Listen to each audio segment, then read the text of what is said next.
Thanks for tuning in. This is Ahmed from Night Image Photography, your local Newmarket wedding photographer. So excited about today. I've got my good friend Robert from bobhawkins.com. How are you doing today, Robert? We're getting by. How are you doing, my friend? Pretty good, pretty good. Thank you so much for taking the time to talk with us today. Well, I appreciate the opportunity to reach out to not only our clients, your clients, but brides and grooms in general and couples in general throughout the GTA and the world with what's going on here with COVID-19. Yeah, absolutely. I mean, it's so much unknown, but you know what? You guys have been in the business for so long. There's a lot of tips and a lot of advice that I know that you already share with your clients and you share through your website, which I will post down below. A lot of knowledge. So I do appreciate that. So let's jump right in on this. I was hoping you could tell us a little bit about bobhawkins.com for the viewer that maybe doesn't know about your disc jockey services. So our company was founded 45 years ago by my father, Bob. I'm second generation. He's still in business, but I deal with the day-to-day. We do have a staff of DJs, so we are lucky that way.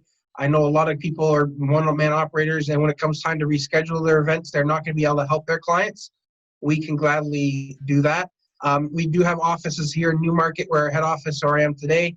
We have an office in Toronto and such, so we are throughout the area, and we do service South Central Ontario from Niagara Falls to north of Huntsville.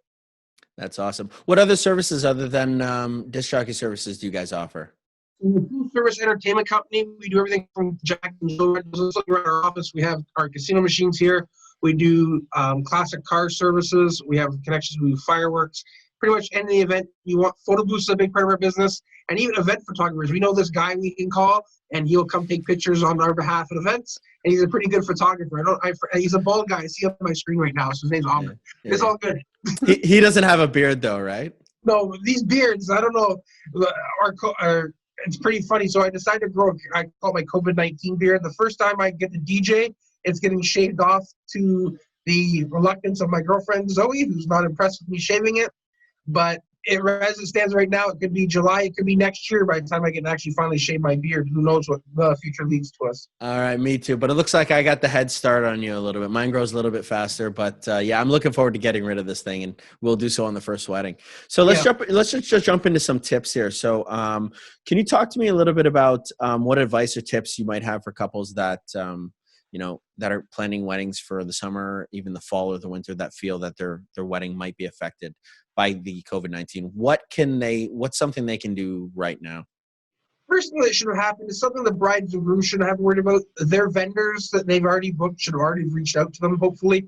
I know in our case, by April 1st, when we saw this coming, every single one of our clients have been contacted for this year, and we discussed what we're offering for them, which is we're transferring all deposits and payments to the next year or to any date within a year of their current contract.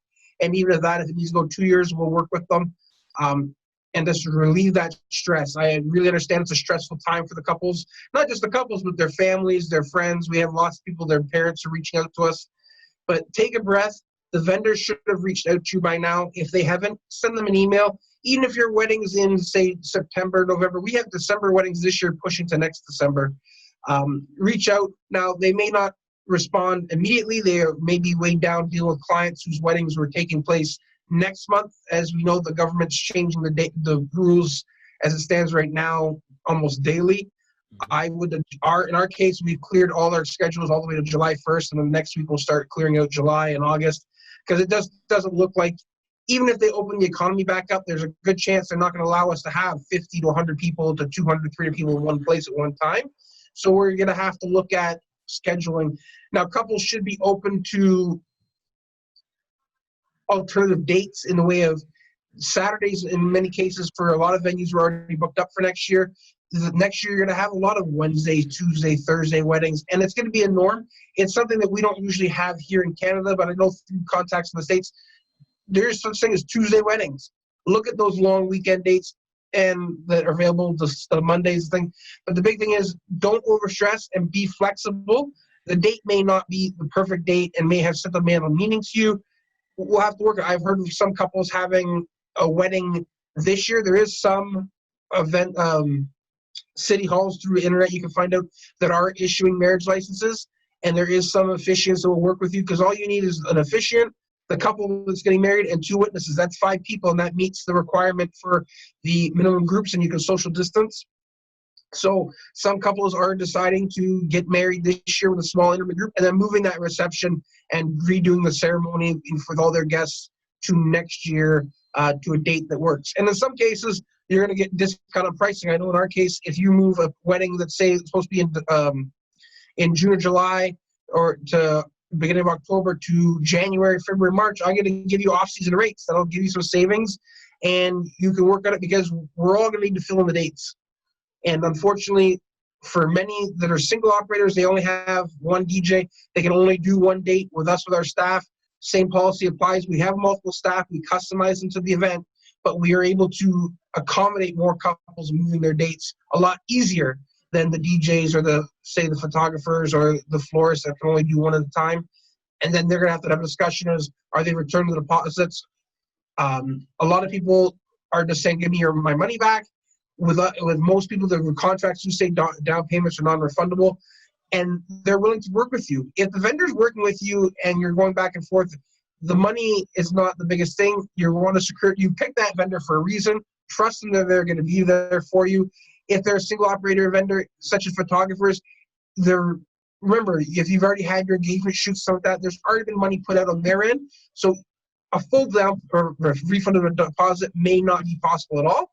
But most vendors will work with you, but you have to be open to that. Going on Instagram, Facebook, more than newspaper flame vendors just because it's looking like they're not working with you is not really realistic. Everybody has to work together. We're all in this, unfortunately, together, and we're all going to come out of it at the end. Eventually, the weddings will get back to normal. The society will get back to normal. And we're all going to have to see each other on the street when this is all over, and we can actually come out of our houses. Yeah, definitely. Wow, that was you just flooded me with a whole wave of information and some good tips. So just to kind of recap, I think one of the things that stood out was and it's very considerate of you guys to do that for dates that are changing to off-season dates, that the price reflects that, and that means that the couple's getting a little bit of a break on the entire package. So definitely I would recommend that to any couples that are working with any other DJs. Entertain that idea. So start that conversation, give them a call. You need to know what their policy is in regards to date changes, even if you are getting married in September and October and it's later on, if they haven't contacted you already. Hopefully they have. I know, like yourself, I too, we both kind of got ahead of this as we saw it happening, because we wanted to not just be reactionary to it. We wanted to be proactive to ensure, number one, as businesses, it works both ways. So couples choose us because, they may fall in love with our services, personality, whatever it is. It works both ways. So, we enjoy working with great couples. We don't want to lose the business. We don't want to lose that relationship that we've already kind of started. And as a photographer, especially if we've already done an engagement shoot. Now, I can speak from my experience with the dates that have changed. Only on one occasion I wasn't able to provide my photography services for, but gladly they know that I have a team of photographers and have chosen one of my other photographers that would take the lead on that job, and also as well to do the engagement shoot, which I had not done yet. So they're able to build that relationship with that photographer, which is good. So, another reason definitely why, choosing vendors that have these contingencies in place to protect you. We never knew that this was going to happen, but, we're all doing our best, and it's difficult for everybody for sure. So well, there's one important, it's the customer service. As vendors, speaking to the vendors that may watch this, the customer service doesn't just reflect around the actual event. It's the pre-leading up, the clients hearing about what our plan is, and it's the extra customer service, going that extra mile. Like I said, moving to an off-season time, discounts, or we're actually throwing in upgrades as well.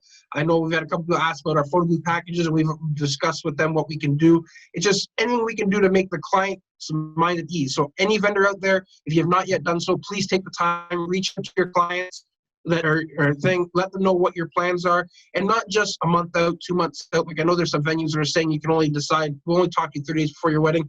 Every client, at least for all of 2020, should know what the plan is, because that they're thinking in their heads what's going on, and they may not being that they have an upset due to financial issues because if everybody's at home laid off, the funding may not be there to have the wedding this year. So they should be able to know if they want to move it to next year, we'll work with you as well and we'll figure it out.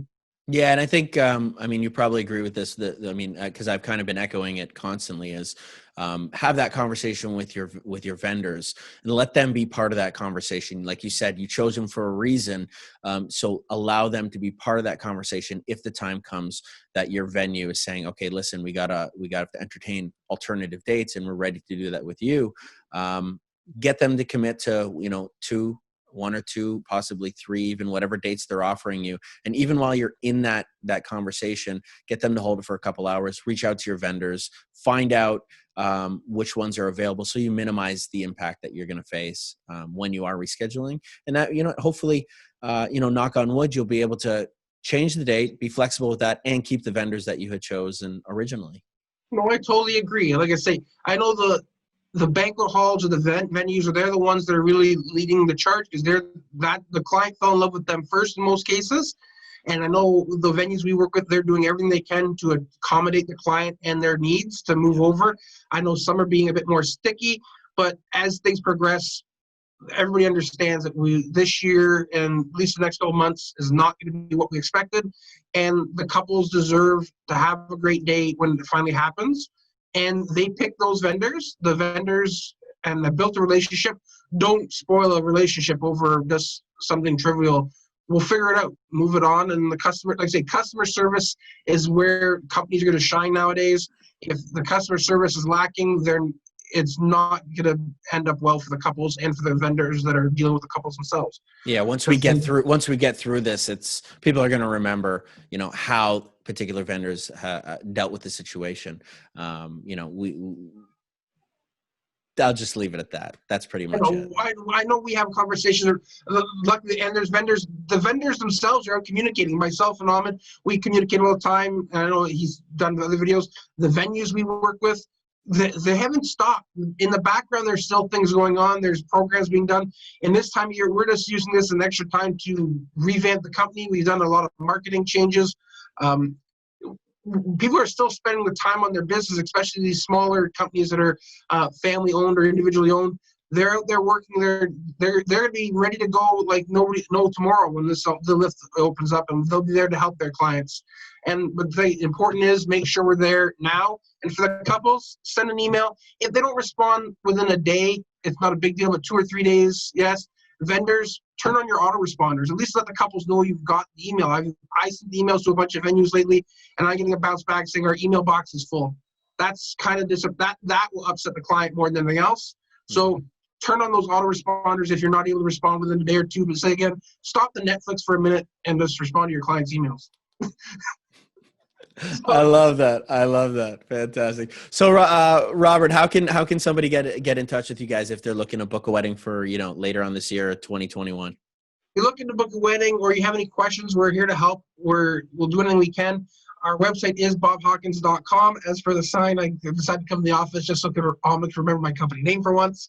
And as well, you can send us an email to robert@bobhawkins.com. That's robert@bobhawkins.com. We are on our phones as well these days, just because the schedule is changing throughout the day and we're trying to assist clients. The website is where the best to go, and email is the best communication, but we will answer the phone as well. Fantastic. I'll make sure that I post all those at the bottom via the link, and a lot of resources on your website for couples. So there's a lot of info. Now that you have the time, if you're planning a 2020 wedding, you're in an ideal situation. You have the time to do your research. Take a look. I'll send the link down below, and you'll be able to get some good info from bobhawkins.com. Thank you so much, Robert. We appreciate the time, and for those planning a wedding for next year, definitely check out the affiliates page. The vendors like Ahmed make fun of me for it, but it has a list of every single venue with a description as well as contact information throughout South Central Ontario, and it has lots of great vendors on it, like Night Image Photography. And we truly appreciate the opportunity to talk to you and your those watching. And Ahmed, we look forward to doing more of our information videos once the lockdown is up. And me too. Thanks, Robert. Take care. Thanks, buddy. Bye-bye. Bye.